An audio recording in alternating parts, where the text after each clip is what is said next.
شباب سے بچھڑا ہوا شخص اپنے شباب کی دنیا میں لوٹ جانے کا آرزومند ہوتا ہے اور اپنے شباب رفتہ کی داستانیں یوں کہتا ہے جس طرح شاعر اپنے محبوب نظموں کو مسرور کن لہجے میں دہراتا ہے۔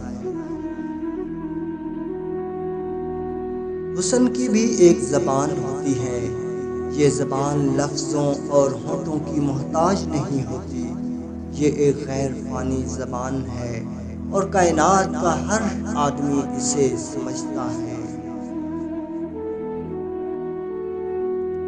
حسن کا ادراک ہماری روحیں ہی کر سکتی ہیں، حسن ہمارے اذہان کو مفلوج کر دیتا ہے، ہم اسے لفظوں میں بیان کرنے پر قادر نہیں ہیں، یہ ایک احساس ہے جو بصارت سے ماوراء ہے۔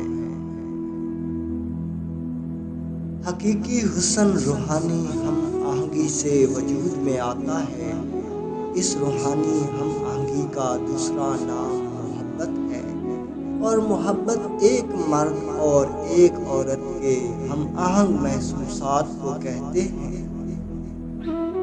کائنات میں محبت آزادی کی مظہر ہے، یہ ہماری روحوں کو اس معراج پر لے جاتی ہے کہ انسانی قوانین اور مظاہر فطرت اس کا راستہ نہیں بدل سکتے۔ اشیاء کی ظاہری حیت ہمارے جذبات کے تحت تغیر پذیر رہتی ہے اور وہ ہمیں حسین اور سحر آفرین دکھائی دیتی ہے، حالانکہ حسن و فسوں ہماری اپنی ذات میں ہوتا ہے۔ محبت طویل قربت کا رد عمل نہیں ہے، یہ تو وحی کی طرح ہے جو ہماری روحوں میں اتاری جاتی ہے، ہم جذبہ محبت کی تخلیق پر قادر نہیں ہیں، اسے ایک مدت تو کیا صدیوں میں بھی تخلیق نہیں کیا جا سکتا۔ ایک بوڑھے انسان کے آنسو جوان آدمیوں کے آنسوؤں سے زیادہ اثر انگیز ہوتے ہیں کہ یہ اس کی کمزور جسم کی آخری پونجی ہوتے ہیں۔ ہر وہ عمل جس کا ارتکاب رات کے اندھیرے میں کیا جائے، دن کا اجالا اسے عیاں کر دیتا ہے۔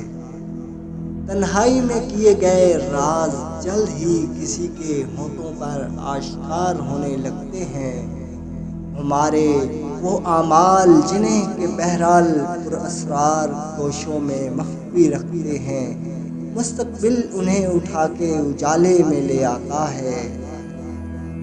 عورت کا دل وقت اور زمانے کے ساتھ تبدیل نہیں ہوتا، اس کی موت حیات ابدی کا دوسرا نام ہے، فنا اس پر حرام ہے۔